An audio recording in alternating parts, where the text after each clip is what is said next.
자, 안녕하세요. 제가 말씀드릴 부분은 자료집 227페이지에 나와 있습니다. 그래서 하남의 해동초조에 대하여와 조계종의 성립이라고 하는 그 부분입니다. 하남 스님께서 해동초조에 대하여라고 하는 글을 1930년에 쓰셨습니다. 그런데 이 글은 굉장히 좀 특이한 글이거든요. 보통 하남 스님께서 이제 선사이시다 보니까 간결한 글을 이렇게 쓰시는 걸 좋아하시고요. 그 다음에 선적인 글들을 많이 쓰십니다. 그런데 이 글은 어떤 논리적 정거를 가진 체계적 있는 이런 글이에요. 그래서 그리고 이 글이 중요한 거는 여기에서 도의초조설이라고 하는 지금 현재 62년에 창종되는 대한불교 조계종에서 채택하고 있는 도의초조설이 여기서 제기가 되는 거고요. 그 다음에 조계종으로 해야 된다. 라고 하는 부분도 여기서 시작이 되는 겁니다. 그래서 하남 스님께서 이 글을 쓰시고 나중에 1941년에 조선불교 조계종이 만들어지고 그 다음에 그 뒤로 이제 정화 때 조계종이라는 종단들이 이렇게 되다가 결국 1962년에 와서 이러한 흐름들이 완성되는 것이 지금 현재 우리가 알고 있는 조계종이라고 보시면 됩니다. 그래서 하남 스님이 그 기틀을 제시하는 글 자체가 해동 초조에 대하여 라고 하는 글입니다. 그래서 이 글에 대해서 잠깐 말씀드리겠습니다. 228쪽 본문 보시면요. 2장 일제의 불교 병합책과 해동 초조에 대하여 뭐 이런 얘기가 있습니다. 고려 말부터 불교는 한국 불교는 선 중심으로다가 완전히 재편이 됩니다. 그래서 이제 공민왕 때 신돈이 불교 쪽까지 관여할 때 잠깐 설상국사 천이라는 분이 계셨는데요. 그분만 화엄종입니다. 그런데 이분조차도 중국의 휴유암에 가셔서 황주 휴유암에 가셔서 몽산의 가르침을 이렇게 잇는 그런 모습들이 보입니다. 그래서 몽산 덕이를 꿈에 뵙고 중국까지 유학을 가셔서 가니까 그 몽산 진영이 모셔져 있는 그러한 제실 같은 그런 것이 스스로 열리면서 뭐 이렇게 의발을 전수받는 그런 얘기가 나옵니다. 그래서 화엄종마저도 전부 다 선쪽으로 경도되어 있었다. 이렇게 보시면 됩니다. 그리고 229쪽 보시면 결국 나홍 스님이 오대산하고도 직접적으로 관련이 있는 나홍계가 이제 여말 선초를 장악하게 됩니다. 그래서 조선 시대는 이 뒤로 이제 결국 태종 이방원과 그 다음에 세종을 거치면서 선교가 다 융합되면서 통불교 시절이 됩니다. 그런데 그 말은 통불교라고 하지만 실제로는 선종이라고 보시면 돼요. 그래서 조선 후기에 법맥이라든지 이런 내용들을 보면 다 선일변도라고 생각을 하시면 됩니다.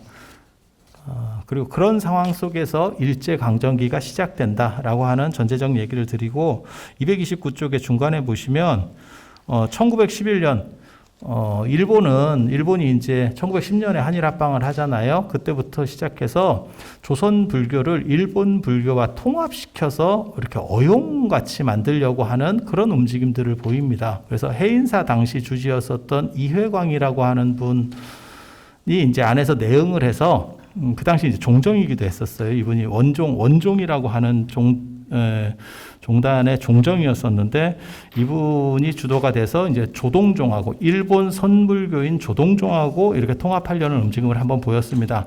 그랬는데 한용운 스님이나 이런 분들이 우리는 임재종인데 왜 어떻게 조동종하고 통합하느냐? 참고로 말씀드리면 일본은 조동종이 강하고요. 선종 중에는 조동종이 강하고 임재종이 약합니다. 그래서 이제 나타난 현상이고요.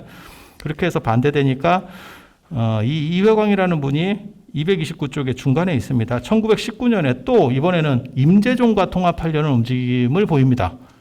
그러니까 조동종에서 안 돼요. 임재종이에요. 우리는 그랬더니 그러면 일본 불교에도 임재종이 조그마긴 하지만 있으니까 임재종하고 통합합시다. 또 이렇게 나오는 거예요. 그래서 이제 그것도 한국 불교가 무산을 시키고 그 당시도 상당한 이렇게 일제 강점기에도 나름 저력들이 있었습니다. 그래서 그거를 이제 와해를 시키고 이러한 상황 속에서 제기되는 게 이제 종조는 우리의 종조는 누구냐, 그 다음에 종단이라고 하는 것을 만들어야 되지 않느냐 이런 생각들을 환기시키게 돼요. 그래서 1930년에 229쪽 맨 밑에서 두 번째 줄이라고 보시면 돼요.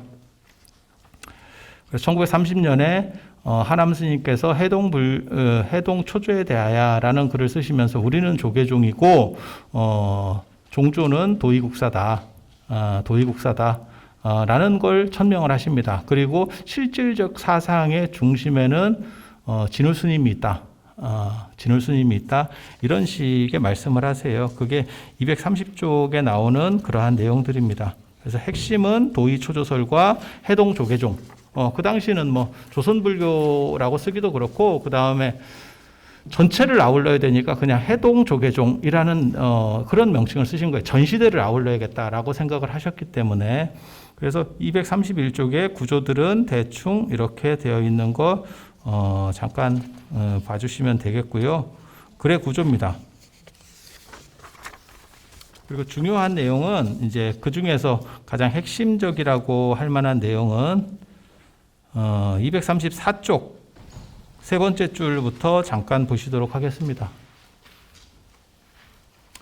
하남에 앞서 조계종을 주장했던 인물은 하남 스님보다 앞서서 조계종을 주장했었던 인물들이 있어요. 1918년에 이능화 선생, 1920년에 금명보정이다.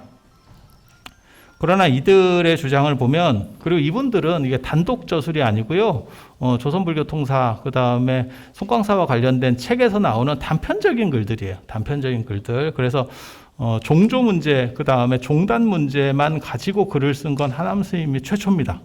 최초입니다. 그래서 이들의 주장을 보면 이들이 상정하는 것은 보조 이꼬르 조계종임을 알 수 있다. 즉 이들에게는 보조의 강조를 위한 측면에서의 조계종이 천명되고 있는 것이다. 이는 하남이 조계종, 홍주종, 그러니까 참고로 말씀드리면 보조 스님 같은 경우는 사골산문입니다. 구산선문 중에 사골산문이에요. 근데 하남 스님 같은 경우는 범홍주종, 그 다음에 그걸 넘어서는 남종선계를 주장을 하세요. 그래서 하나의 어떻게 보면 선종에 대한 융합이라는 걸 주장을 하십니다. 그래서 이분들과는 약간 다르다라는 걸 지금 말씀을 드리고요. 중심에 범해동 선종의 관점이라는 점에서 차이가 있다. 이런 점에서 하남이야말로 범남종선계의 해동 조계종과 이의 종조로서의 도의를 제창한 일제강점기 진정한 종단의 최초 제창자라고 할 수 있다. 이게 지금 계승되고 있는 게 지금 현재 대한불교 조계종입니다. 지암 이종욱이 주도하는 1941년 조선불교 조계종의 창중에는 일본에는 존재하지 않던 종파명인 조계종을 통해서 조선불교의 자주성과 일본불교의 병화무드를 극복하려는 성격이 존재한다. 실제로 이게 하남 스님이 제안한, 그 당시에 41년에 종명과 관련해서 하남 스님이 제안하신 거고요. 왜 조계종이 되는 거냐면 일본에 이 조계종이 없어서입니다. 자꾸 뭐만 주장을 하면 통합을 하려고 하니까 없는 거를 찾아라라고 하남 스님께서 그때 말씀을 하셨다는 거예요. 참고로 말씀드리면 그 당시는 종정제입니다. 그러니까 지금은 종정은 상징적인 분이시고, 그러니까 지금 대한불교 조계종에서의 종정이라고 하는 분은 일본 천황처럼 약간 상징적인 분이시고, 그것의 실무는 총무원장 스님께서 하십니다. 그런데 일제강점기 때는 종정제입니다. 그러니까 종정이 다 한다고 생각을 하시면 돼요. 그래서 조계종이라고 하는 것을 찾게 해서 다시 병합하지 못하도록, 그래서 이러한 식의 흐름을 만드신 분이 하남 스님이다. 라는 걸 말씀을 드리고요. 234쪽 밑에 보시면 하남 스님께서 조계종을 주장하시는 부분들이 나옵니다. 근데 뭐 그 당시 상황으로 봤을 때는 지금 보면 약간 이제 논리적으로 그렇게까지 정합적이진 않아요. 근데 당시 불교학적인 입장에서는 이 이상을 뭐 넘어가기도 쉽지 않았을 겁니다. 이게 1930년대 얘기니까요. 그래서 하남 스님께서 어떻게 해서든지 조계종을 만들려고 했던, 논리적으로 약간 불합리하더라도 조계종을 만들려고 했었던 그런 노력들이 많이 보입니다. 그리고 하남 스님께서 그 당시에 이제 비판한 인물이 태고 보호국사입니다. 아시는지 모르겠는데 원래 조계사도 원래는 태고사였습니다. 태고사. 그래서 조선 후기에는 종조를 태고 스님으로 놨었어요. 태고 보호 스님으로 놨었습니다. 그런데 하남 스님께서는 그걸 앞으로 끌어올려서 도의국사, 그 다음에 사상적으로는 진울 스님을 갖춰야 된다라고 말씀을 하세요. 그렇게 말씀하신 의도가 뭔지를 정확하게 나오지는 않습니다. 근데 236쪽에 보면 이제 두 가지를 생각해 볼 수는 있습니다. 236쪽 위에 있는 얘기거든요. 하남 스님의 견해는 도노 돈수설이 아니고 도노 점수설입니다. 그래서 태고하고는 약간 관점이 다르다. 그게 이제 진울과 하남 스님, 그 다음에 나중에 그게 이제 탄호 스님까지도 연결되는 어떤 흐름이라고 보시면 되거든요. 그래서 그러한 사상적 관점 차이가 존재한다라고 하는 거고, 236쪽 5번째 줄에 보면 둘째 나오는데, 태고 보호스님 같은 경우는 권승의 이미지가 강합니다. 그러니까 어떻게 보면 정치승적인 흐름이 굉장히 강해요. 그래서 수행승적인 하남 스님 같은 경우는 26년 동안 상원사에서 불출동거하시면서 수행자로서 사셨던 진짜 맑은 분이시거든요. 그래서 그런 스님 입장에서는 태고 스님이 약간 이렇게 좀 잘 안 맞았을 수 있겠다. 그래서 진울 스님이야말로 그 당시 개경에서 순천, 지금 순천은요, 가장 먼 데입니다. 이렇게 거리로 봤을 때. 그래서 그런 데 가서 이렇게 수행운동을 펼치시는 진울 스님이 더 맞지 않았겠나, 이런 추정들을 해봅니다. 그리고 236쪽부터 나오는 거는 왕통에 대한 문제입니다. 하남 스님이 태고 보호 스님의 초조서를 비판하는데, 거기서 이제 타당성, 왜 태고 보호 스님의 초조설이 나오는 거냐면요, 한국 불교는 태고 보호 스님 이전에도 다 있었지 않습니까? 맞아요. 그런데 무슨 문제가 있냐면, 선종에서는 고려 원간석기가 되면요, 스님들이 이제 그 당시에 절반 이상, 거의 뭐 한 7, 80%는 이렇게 결혼을 했던 것 같아요. 일제강점기하고 비슷한 상황이에요. 그러니까 원간석기 초기 기록에 보면 벌써 절반 정도가 결혼했다라는 고려사 기록이 있는 걸로 봐서 상당히 문란했었어요. 그것들을 다 일소시키면서 지금 선 전통으로 회복시키는 분이 태고보호, 나홍해근, 백운경환이라고 하는 여말 3사라고 하시는 분들입니다. 그래서 그 전까지는 이 법맥들이 약간 불투명해요. 그리고 법맥에 대한 인식이 사실 그렇게 뚜렷하지 않습니다. 그런데 고려 말 원간석기 때 이제 무슨 일이 벌어지냐면, 강남 임재종, 중국 강남의 임재종을 이어와서 어떻게 보면 새로 일신하겠다, 불교를 중흥시키겠다, 이런 생각들이 있어요. 그래서 태고 보호 스님이나 나홍해근 스님이 이제 종조라는 그런 상징성 의미를 가집니다. 그러니까 직접 인가했다라고 하는, 이렇게 직접으로 내려가면, 그래서 조선 초기까지는 나홍 법통설이 일반적이었고, 그 다음에 조선 후기가 되면 태고 법통설로 이게 바뀝니다. 왜 바뀌는지는 뭐 제가 다른 데서 논문을 썼는데 그런 거는 이제 얘기할 시간이 없고요. 그래서 태고 법통설이 일반적이었는데, 이거를 전체를 선불교를 통합하려다 보니까 하남 스님 입장에서는 태고 가지고는 고려 말밖에 안 되니까 그 앞에 구산선문들을 통합해낼 수가 없는 거예요. 그리고 태고를 시작으로 해버리면 진울 스님 같은 분들이 다 빠집니다. 이건 뭐 어떻게 들어갈 수가 없어요. 그 앞에 분이니까. 그래서 도의국사, 가지산문에 한국에서 최초로, 한국 불교 최초로 선종을 전해오셨던 도의국사를 끌어대는데, 문제는 가지산문하고 사굴산문하고도 안 맞고, 그 다음에 서로 다 계통이 내려간 것도 아니고, 그러니까 하나로 통합해야겠다는 건 알겠는데, 문중, 요즘으로 말하면 문중 같은 의식이 안 되는 거예요. 그래서 뭐라고 말씀하시냐면, 이건 왕통과 같다라고 하는 굉장히 재밌는 말씀을 하십니다. 그러니까 왕이 적자여야 원래는 왕이 되는 거지만, 적자가 끊기면 뭐 차남도 되고, 그 다음에 서자가 왕이 되는 경우들도 있거든요. 그렇게 내려가면 그것이 어떤 흐름이라고 볼 수 있는 거지, 세상에 꼭 그 법통을 이은 사람들만 쭉 내려가야 된다, 그런 건 아니다 라고 말씀을 하시는 게 이 왕통설을 끌어들여서 도의국사까지 연결시켜 나가는 방식입니다. 그래서 그 얘기가 238, 239쪽까지 있고요.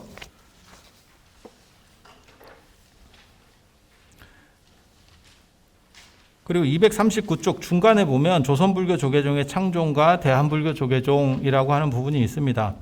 앞에서 말씀드린 것처럼 이회강 스님이 1911년과 1919년에 두 번이나 일본 불교하고 합치려고 했었는데 그렇게 해서 끝나는 게 아닙니다.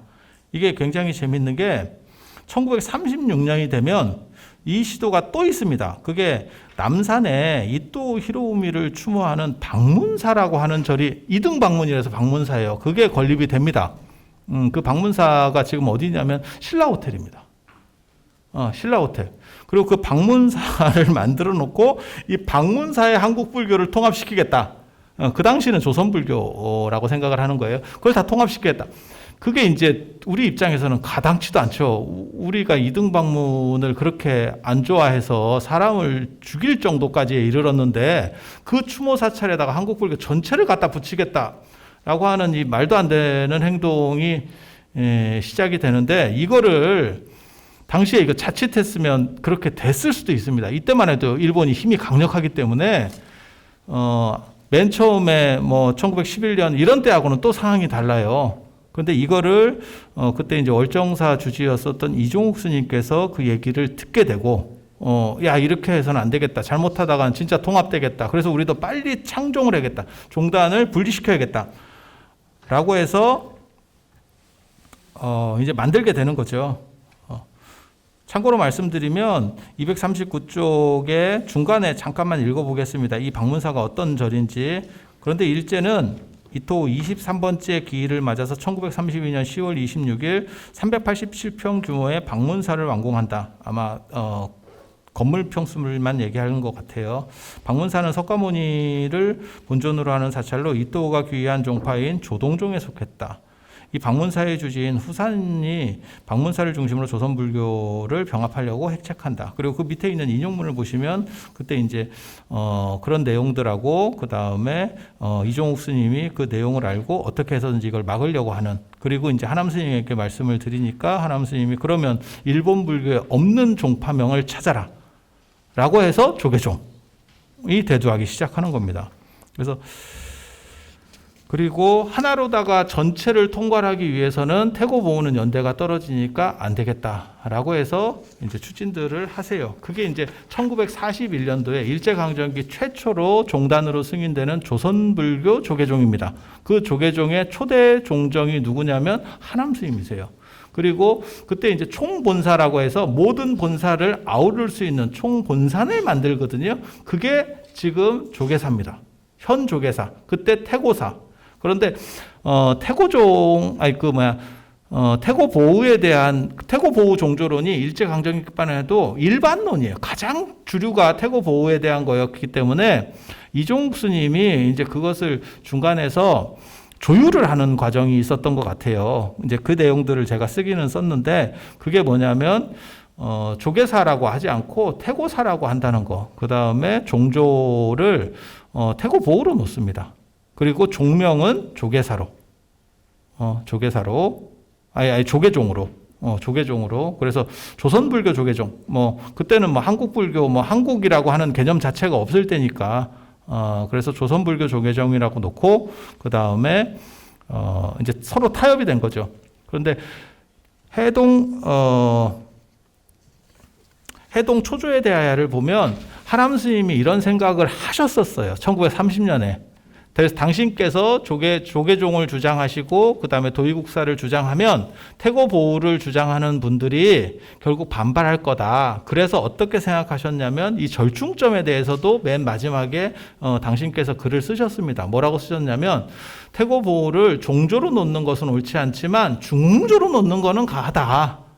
중흥조로 놓는 거는 큰 문제가 없다. 당연히 큰 스님이시니까 당연히 중흥조가 돼야지. 하지만 그 이전 분들도 있는데 어떻게 태고 보우 가지고 전체 선문을 아울 수 있단 말이냐. 구산 선문 자체가 다 떨어져 나가는 거죠. 태고 보우를 중심으로 놔버리면 구산 선문이 아시다시피 통일신라 말 고려 초까지 만들어지는 거니까요. 그래서 그렇게는 안 된다라고 하셨는데 그러한 비슷한 절충점들이 찾아져서 종단 명칭은 조선불교 조계종이 되고 그 다음에 종조는 태고 보우 스님, 그 다음에 절 이름은 조계사가 되는 이러한 접점들이 찾아져요. 하지만 결국 하남 스님의 뜻이 나중에는 1962년대 비구 종단이 만들어지면서 241쪽에 지금 현재 조계종이에요. 거기 종언을 보시면 본종은 대한불교 조계종이라고 칭한다. 그 다음에 본종은 신라의 도의국사가 창수한 가지산문에서 기원하여 고려 보주국사의 중천을 거쳐 태고 보국사의 제종 포섭으로서 조계종이라 공칭하여 이후 그 종맥이 몇몇 불절한 것이다. 이렇게. 그래서 지금의 어떻게 보면 1962년에 이 조계종의 창종에 있어서 근간이 사실은 이 하남 스님의 해동 초조에 대하여라고 하는 데에서 다 완성이 된다. 라는 말씀을 드리고 싶고요. 그리고 한 가지만 더 말씀드리면 하남 스님께서 이 조계사 그 당시 총본사예요. 태고사의 그러니까 본사 중에서 본사예요. 본사를 다스리는 본사의 초대 주지로 하남 스님께서 이렇게 되시는데요. 그러면 상원사에서 나오셨느냐? 안 나오셨습니다. 그게 불출산의 종정이라는 거예요. 그러니까 종정제인데도 불구하고 당신께서는 수행을 해야 되기 때문에 난 나갈 수가 없다. 안 나가는 조건이 가하다면 그러면 내가 종정을 수락하겠다. 이렇게 하신 분이에요.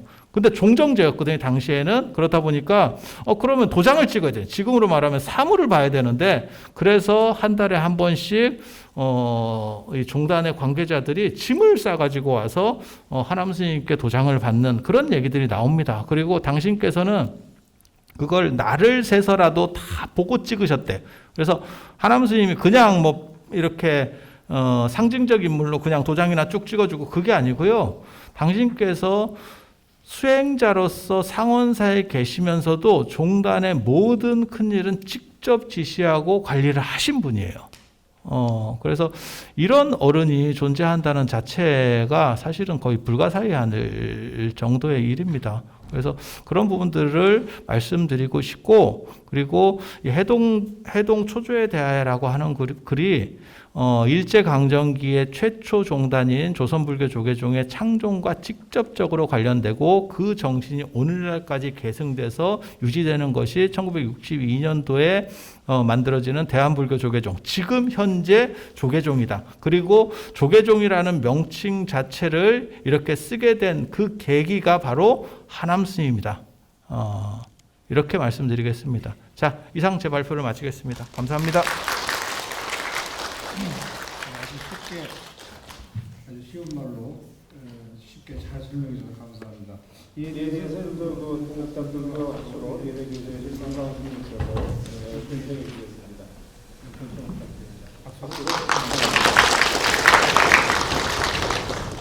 이제 영광입니다. 247쪽에 시간이 없으니까 빨리 읽는 걸로 실리적으로 다 있으니까 하도록 하겠습니다. 오늘 제1회 하남상 시상식이 있었습니다. 수상자는 올여름 하남중원의 선불교와 교육사상연구로 동국대에서 5번째 박사학위를 취득한 자연스님입니다. 먼저 수상을 진심으로 축하드립니다. 이번에 논평문을 작성하며 스님의 학위 취득 과정을 잠시 살펴보았습니다. 처음 박사 과정에 들어간 지 16년 만에 박사학위를 5개를 취득한 것을 보고 깜짝 놀랐습니다. 제 경우에는 15년 만에 석사를 겨우 땄고 21년 만에 박사를 하나 취득했을 뿐인데 저 같은 경우는 몇 생을 다시 태어나야 이룰 수 있는 업적인 것 같습니다. 우리 유교 중용에 말이죠. 성자는 천지도야, 성지자는 인지도야다 이런 말이 있습니다. 성실이라고 하는 건 하늘의 도요. 성실하고자 하는 것이 인간의 도다. 그러니까 하늘이 언제 쉰 적이 있느냐 하는 말이죠. 그 인간은 그 성실을 본받아야 된다 했는데 우리 자연스님의 그 성실성은 아주 타의 추종을 불허한다고 봐야 될 것 같습니다. 아주 많은 논문과 많은 연구를 계속해주고 계셔가지고 대단히 놀랍고 축하드리고 또 좋은 연구 활동을 기대하겠습니다. 질의사항입니다. 보통 논평자가 앞에 있는 논문을 정리를 하고 하는데 시간 관계자들은 생략하기로 하고 어차피 그냥 그 토론문이니까 질의를 2가지를 요약해서 간단하게 적어놨습니다. 밑에 247쪽 밑에 부분에 첫 번째 질문을 하는 겁니다. 태고 종도론의 비판과 왕통의 연결 주장이라는 부분에서 도문의 도통연원 운운하는 대목이 명백한 유교적인 영향이 읽혀지는 것이다. 이게 그 하남 스님이 도통연원 이야기하는 것이 유교적인 영향이 아닌가 우리 그 자연스님 그렇게 얘기했는데요. 여기에 대해서 한번 좀 생각해 볼 필요가 있지 않느냐 생각이 듭니다. 당대 한유의 도통서를 기반으로 송대 주령계, 장wen거, 정익천, 뭐 민정명도 이렇게 이어지는 도통 그 연원이 원래 이제 유교적인 거라고 하지만 248쪽입니다. 실제로 원래 그 성리학의 도통설은 그 우리 불교의 그 도통설을 벤치마킹 해가지고 가서 이제 된 것이거든요. 그러니까 우리가 유교의 영향이었다라고 하는 것이 이제 송대 성리학으로 보면 맞지만 송대 성리학이 또 우리 선종 거를 모방한 것이니까 굳이 우리 이 도통연원서를 유교의 영향이라고 하지 않고 본래 우리 선종 거였다라고 해도 괜찮지 않을까 뭐 이런 그 차원의 질문이었습니다. 그다음에 이제 두 번째 거는 조선불교 조계종의 창종과 관련된 건데요. 스님의 그 논문에서 보았듯이 오대산 문중인 지암 이종욱 스님이 1937년 조선불교 조계종 창종과 청본사 태고사의 건립에 이렇게 주도했는데 이때 하남 스님을 종종으로 모셨거든요. 근데 이때에 이제 자세한 사항들이 이제 스님이 이렇게 그 논문에 해놨는데 몇 가지 참조해야 될 사항들이 있는 것 같아서 제가 그 타너 스님이 법문하신 내용이 있습니다. 이게 1981년도에 그 하남 스님 105주년 그 생신제 상담법입니다. 그 내용을 보면 자세하게 그 내용들이 있기 때문에 제가 이걸 이제 녹취해서 타너 강설집을 만들고 있는 지금 교정 작업 중에 있는 내용인데요. 이걸 참조를 좀 하시면 그때 굉장히 복잡했던 것 같습니다. 그 어떻게 태고 보호를 할 거냐, 보조 진울을 할 거냐, 뭐 그러고 지암순이도 왔다 갔다 좀 그 혼돈이 왔던 것 같고 말이죠. 그 자세한 상황들을 앞으로 이제 자연스님이 좀 더 연구를 더 자료들을 많이 모으셔야 될 것 같은데 이거는 이제 그 자료적 차원으로 한번 제가 보고 타너 스님 말씀 그대로 한번 읽어보겠습니다. 중간에 인용문입니다. 하남 스님께서 그 전에 종종으로 계실 때 여기 월정사 주지 스님, 지암 스님이 그때 종무총장으로 그때는 총무원장을 종무총장에 냈습니다. 계실 때 하남 스님한테 조계종으로 했는데 종조를 누구를 해 모셔야 오르냐 물었습니다. 스님 말씀이 종조를 보조국사로 모셔라. 그런데 권상로 스님, 김포광 스님이 그때 동대 교수로 원로인데 그분들한테 가서 물으니까 태고 보호국사로 모셔야 옳다 이렇게 말을 했습니다. 그러니까 지암 스님 생각에 그이들은 학술 전문가니까 아무래도 역사를 그이들이 더 잘 알지 않겠는가. 그래서 총독부 기관지의 대서특필로 조계종 종조는 태고 보우선사다 하고 발표해버렸습니다. 그렇게 해버리니까 스님께서는 지나간 일은 생각하지 않습니다. 원체 공부가 높으신 분이 돼서 그냥 임시 역정을 내시고 화를 내시다가도 금방 생각이 전혀 없습니다. 언제 역정 냈던가 생각이 없습니다. 에이 그만둬버려라 하고 방치해버리시더만. 그렇게 되어버린 것을 어떻게 하겠느냐. 그것이 바로 비구 대처 싸움의 원인이 된 것입니다. 대처성 측에서는 태고 보호국사가 옳다. 비구성 측에서는 보조국사가 옳다. 미미한 것이 결론이 나지 않고 있습니다. 어떤 것이 종조가 옳다 그러다 하는 것이 말입니다.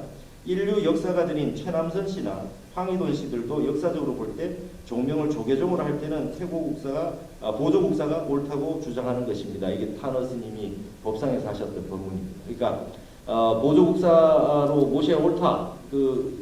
하남 스님이 그렇게 말씀하셨는데 지암 스님이 듣고 가셔가지고 이 학자 다른 분들 말이죠. 권상로, 김포광 스님 얘기 듣고 태고국사로 이렇게 발표를 해버렸다는 거예요. 그랬더니 하남 스님이 역정을 한번 내셨다 그래요. 역정을 한번 내시더니 그렇게 된 거 어떻게 해? 이러고 그냥 바로 마음을 내려놓으시는 걸 보고 타너 스님이 이제 그 하남 스님이 역시 도인이시다. 그러고 난 다음에 이제 결국은 처음에 태고국사로 된 거죠. 그래서 이게 이제 태고사가 됐던 것 같아요. 그런 과정들을 거쳤다가 다시금 이제 또 논란이 있었던 것 같아요. 그 뒤에 과정은 저도 자료를 못 찾았습니다. 그래서 그러고 난 다음에 분명히 이제 이게 그 보조국사로 다시 이야기가 나오다가 다시 이제 도의국사로 되는 그런 과정들이 여러 과정들이 있었다. 그래서 여기에 이제 타너 스님 말씀에 의하면 누가 보조국사로 모셔야 된다, 누가 태고국사로 모셔야 된다, 어떤 상황이 있었다라고 하는 상황은 이렇게 자세하게 나와 있습니다. 그래서 이 과정 속에서 대처 비구라고 하는 형태가 태고종과 조계종이라고 하는 형태가 이때부터 그 뿌리가 깊게 된 거다. 이게 타너 스님 말씀이세요. 1981년도에. 그래서 이런 부분들이 이제 우리 조계종단의 이제 조계종사를 구성하는 데 있어 가지고 많은 자료들을 앞으로 더 모아야 될 필요가 있지 않나 뭐 이렇게 생각이 듭니다. 스님 논문 많은 자료들이 있으니까 그런 부분들에 이제 공부할 시간이 돼서 고맙고 앞으로도 이런 부분에 대해서 많은 연구들이 더 있어야 될 걸로 생각이 됩니다. 저는 논평은 이걸로 마치겠습니다. 감사합니다. 대표님께서 답변 내용 사실.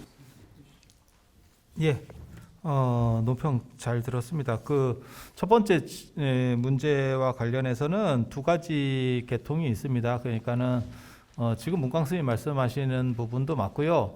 인도 불교에서는 마하가섭, 그 다음에 저 아난 이렇게 내려가는 이런 계보들이 어디서 나오냐면 아유광전 이런 데 나옵니다. 그렇게 해서 우바국다의 어떤 정당성을 비정하기 위한 건가? 제가 그런 생각도 했었는데 초기에 좀 나오다가 그 뒤에는 약간 흐지부지 돼요.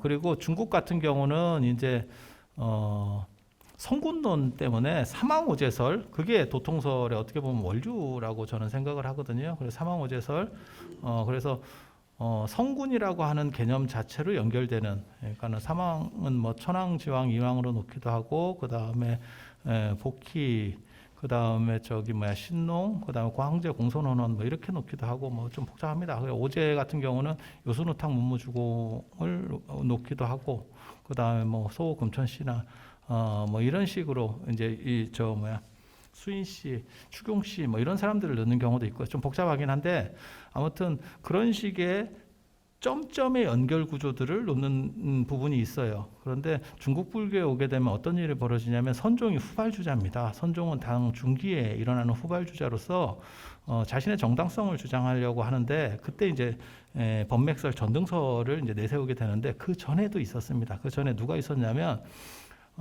위진남북조 시대가 통일되면서 통일 이데올로기로서의 천태종이 대두해요. 그 천태종 입장에서는 그 이전에는 남삼북칠이라 그래가지고 이제 교판들이 있었고요. 좀 복잡한 이제 위진남북조 시대가 한 300년 동안 워낙 복잡한 시대였었기 때문에 그래서 그런 복잡한 흐름들을 천태종이 하나로 아우르려고 하다 보니까 그때 나온 게 25조 금구상승설이라고 하는 겁니다. 천태종이 어떻게 당위성을 가지는지, 그러니까 천태에게 신법이 내려왔다라고 하는 거예요. 그런데 이게 약간 조금 말이 그렇게까지 정교하지 않아서 사람들의 인물 관계들이 연결이 잘 안 돼요. 그러다 보니까 그거를 잘 쓰지 않았는데 그걸 이제 당나라 중기 때 하택 신에게에서 3명을 더 넣어서 만든 게 28조 설입니다. 그래서 그 얘기가 일반적으로 깔려 있고, 그러니까는 중국적인 얘기만 하면 인도 불교까지 얘기하면 아유광정 같은 데 나오는 약간의 전등설 비슷한 거 한 가지가 있고 초기 얘기가 조금 나오고 그 다음에 중국에는 사망오제설 같은 것들이 원래 있었고 그 다음에 천태종에서 통일왕국 시절에 제국이 통일되는 과정에서 자신들의 정당성을 주장하기 위해서 25조 금구상승설을 냈고 그 다음에 그것을 선종에서 모방을 해서 28조 설로다가 확장을 시키고 그 다음에 당 현종 시대가 되면 이제 개원 3대사라고 나오는 밀교 시대가 또 도래합니다. 거기서 보면 혈맥보라는 게 또 나옵니다. 비슷한 겁니다. 우리가 다 정통이야라는 걸 주장하기 위해서 나오는 또 후발주자들은 무조건 그런 얘기를 해야 돼요. 그래야 정통성이라고 하는 것을 담보할 수 있기 때문에 그렇게 이제 주장을 하는 겁니다. 그래서 그런 것들이 있다가 당나라 말에 가면 한유가 도통설을 내세워요. 도통설을 내세우는 이유는 맹자의 끊어진 신법이 나한테 연결됐다. 사실 그 얘기를 하려고 했는데 한유는 또 그거를 성공하지 못하고 결국 북송오자한테 그걸 뺏기게 됩니다. 마치 하택신해가 자기가 7조가 되고 싶었지만 남학회왕이나 청원 행사한테 밀려나는 거하고 비슷한 사항들이 또 연출이 돼요. 그래서 하남 스님이 이제 문광 스님 말씀도 맞는데 한왕 스님이 이 도통연원에 대해서 얘기할 때는 조선 후기의 영향을 받았고 하남 스님 같은 경우는 한학 출신이었기 때문에 그래서 제가 그냥 이렇게 간략하게 썼다라고 이제 말씀을 드리겠고요. 그 다음에 두 번째 이 하남 스님 생신제 때 탄화 스님의 구술 기록 이거는 저는 좀 못 봤습니다. 그래서 굉장히 중요한 자료라고 저는 왜냐하면 구술 자료라고 하는 거는 녹취로 듣는 거기 때문에 우리 지금 문광 스님 같은 경우는 그거를 한양 강성치를 만들면서 듣고 있어서 아는 거고요. 우리는 이제 글로 된 거를 보는 사람이니까. 근데 굉장히 재밌는 지금 자료예요. 그래서 이거는 굉장히 감사하게 생각을 합니다. 그러니까 1941년도에 태고사법이라는 게 있어요. 태고사법을 보면, 그러니까 지금 여기 조계사 태고사법에 보면 종조를 태고보호로 모신다라는 대목이 나왔지만 그 관련된 내용들은 잘 알려져 있지 않았어요. 왜 이렇게 언밸런스한 내용들이 존재하는가? 근데 탄원 스님이 이 구술은 상당히 그 부분에 있어서의 문제점을 풀어준다라고 할 수 있는 그래서 아주 중요한 대목이다. 그래서 감사한 생각을 가집니다. 이상 마치겠습니다. 질의응답을 잘 해주시고 답변도 잘 들었습니다. 혹시 플로어 시간이 없지만 플로어에서 혹시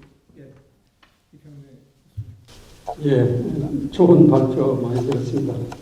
근데 지금 자연 선생님께서 말씀하시기를 아유광년에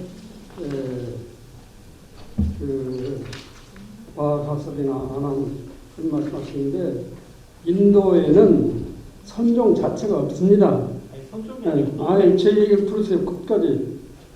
선종 자체가 없고 중국 사람들은 그 유림의 전통에 의해서 종책이 아주 중요한 핵심입니다. 그 종책이라는 게 뭐냐면은 대를 잇는 거예요. 그렇기 때문에 그 사람들은 족보가 아주 중요해요. 그래서 선종이 지금 자연스님께서 말씀하신 것처럼 나중에 일어났기 때문에 유림들로부터 그 보학을 배웠어요.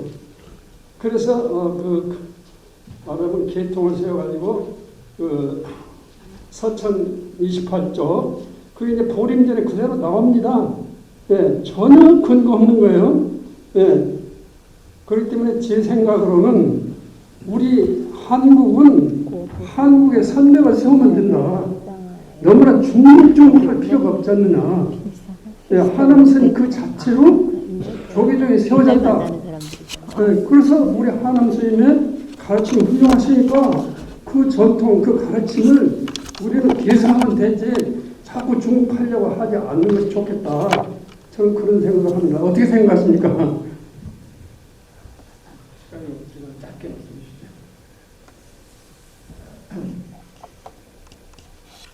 이제 보편론이라고 하는 게 있으니까요. 인도에 뭐 선이 없다, 이런 선맥이라고 하는 거는 없는 거는 뭐 당연한 거고요. 근데 아쇼카 왕이 등장을 할 때 거기에서의 우바국다나 이런 사람들이 모칼리나 프타티사나 이런 사람들이 자신의 정통성을 주장하려고 했었던 흐름들이 있었던 것 같아요. 근데 인도 초기 자료를 보면 사실 마하바섭과 아나는요 강수 관계입니다.